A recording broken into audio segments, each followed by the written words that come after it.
मेरे दृष्टि से ये जो 1 साल से कथा कर रहे हैं ना, ये पूरी 1 साल की कथा का सार अब नारद मुनि कहने जा रहे हैं। बहुत सुंदर बात, बहुत बड़ी बात। और कुछ याद रखे या न रखे, समझे या न समझे, अब जो नारद मुनि बताने जा रहे हैं ना, इन बातों को समझ लेंगे तो जीवन धन्य हो जाएगा। पात्रम त्वत्र नियुक्तम वे कवि भी पात्र वीत में हरि रेवेक उर्वीश यन्मयं वै चराचरम यन्मयं वै चराचरम। राजसूय सभा में गृहस्थ धर्म या गृहस्थ जीवन में भगवत प्राप्त करने की विधि बताते हुए नारद मुनि का अंतिम पॉइंट, कंक्लूजन करते हुए अंतिम पॉइंट बताते हैं कि युधिष्ठिर गृहस्थों को, मेरे हिसाब से गृहस्थ नहीं सबको, ये बात समझ लेनी चाहिए कि उत्तम पात्र कौन है। मतलब दुनिया का सबसे उत्तम, सबसे श्रेष्ठ पात्र कौन, जिनकी हम शरण ले सके या जिनकी हम सेवा कर सके, सबसे श्रेष्ठ कौन। तो बहुत सुंदर नारद मुनि कहते हैं, पात्रम त्वत्र नियुक्तम वे कवि भी पात्र वित्त में। बड़े बड़े कवि, यहाँ कवि माने वो गाने वाले, सुर लगाने वाले नहीं, कवि माने विद्वान होता है। कवि माने विद्वान को भी कवि कहते हैं। बड़े बड़े विद्वानों ने जो पात्र के विषय में जानते हैं, पात्र की सारी जानकारी रखने वाले, पात्रम त्वत्र निरुक्तम वे कवि भी पात्र वित्त। मैं इसलिए कह रहा हूं, हम गृहस्थों को बड़ी कंफ्यूज होती है कि हम घर पे किस साधु को बुलाए, हम भगवान की अर्च विग्रह की सेवा करें, पूजा करें, कौन साधु, इनकी पूजा, इनकी सेवा, इनको डोनेशन, ये करे वो करे, बड़ी कंफ्यूजन गृहस्थों में चलती है। ये पूरा 3-4 श्लोक में नारद मुनि क्लियर कर रहे हैं। यदि आप समझ सको तो मैं प्रयास करूंगा। कहते हैं, पात्रम त्वत्र नियुक्तम वे कवि भी पात्र वित्त में। पात्र वित्त में, पात्र के बारे में वित्तम जानने वाले बड़े बड़े कवि विद्वानों ने पात्र नियुक्तम, पात्र को नियुक्त किया है, मतलब कंक्लूजन निकाला है, मतलब उन्होंने डिसीजन लेकर हमें दे दिया है कि सबसे उत्तम पात्र कौन है। कौन है? हरि रेवेक उर्वीश यन्मयं वे चराचरम यन्मयं वे चराचरम।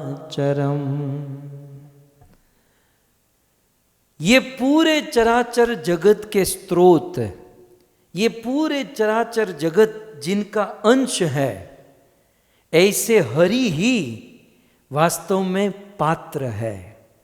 हरि ही श्रेष्ठ पात्र, उत्तम पात्र या वास्तविक पात्र है। तो हरि एवेकम, मतलब एक मात्र हरि ही उर्विशम यन्मयम वे चराचरम। ये बात समझ। और ये हरि, ये मूर्ति की बात नहीं हो रही है, ध्यान से सुनिएगा।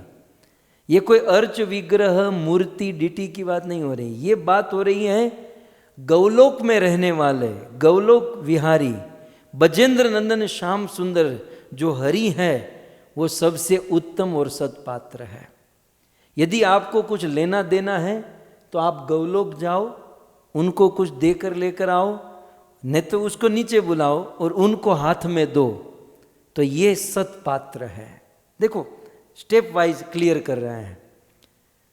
हरि एवेकम, एवेक शब्द आचार्यों ने बहुत कुछ लिखा है।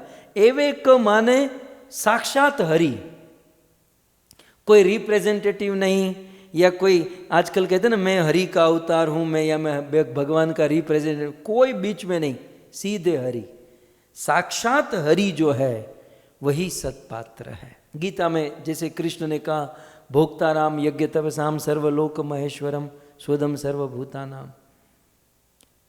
और अब नारद मुनि इस बात को और क्लियर करते हैं कि युधिष्ठिर साक्षात हरि, साक्षात कृष्ण ही सत्पात्र है। और इसका प्रमाण अभी अभी तूने देखा। क्या देखा? तो अगले श्लोक में कहते हैं, देवर्षहस्तु वे सत्सु तत्र ब्रह्मात्मजादिषु राजन् यद् अग्रपूजायां मतः पात्रतयाच्युत। अभी अभी युधिष्ठिर तूने देखा कि देवेशु, सभी देवताओं ने मिलकर, और सत्सु तत्र ब्रह्म आत्मजादिषु, ब्रह्म ऋषि ने, देव ऋषि ने, देवताओं ने, राजा महाराजा क्षत्रिय सब लोगों ने मिलकर क्या किया? राजन अग्र पूजायाम, इस भगवान कृष्ण की, हरि की अग्र पूजा की।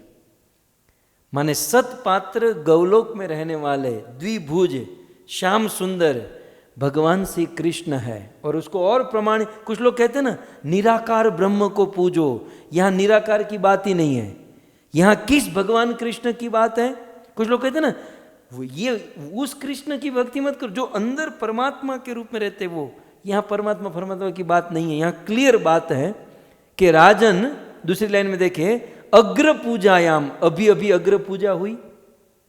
अग्र पूजा हुई तो उनका चरण भी धोया, उनको हार भी पहनाया, तो इसका अर्थ है उसके चरण भी हैं, उनका मस्तक भी है, मतलब वो आकार है, निराकार नहीं है।